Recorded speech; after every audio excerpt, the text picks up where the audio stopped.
I was at the Dune Part 2 premiere this past weekend. I need to tell you more about that.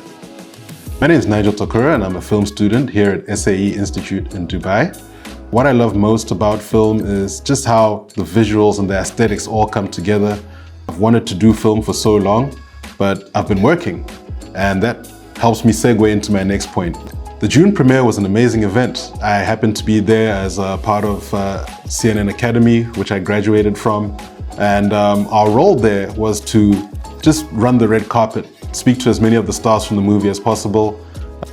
Luckily, we got to be in the same room or in the same area as Dave Bautista, Josh Brolin, and famous director Denis Villeneuve. It was such a great experience. We spoke about the movie, we spoke about, just everything we liked about the movie as well. The special effects, the costumes, how it was shot, the cinematography. It was also amazing. Unfortunately, Timothée Chalamet wasn't there, and Zendaya wasn't there either, bummer. But it was just a great time nonetheless.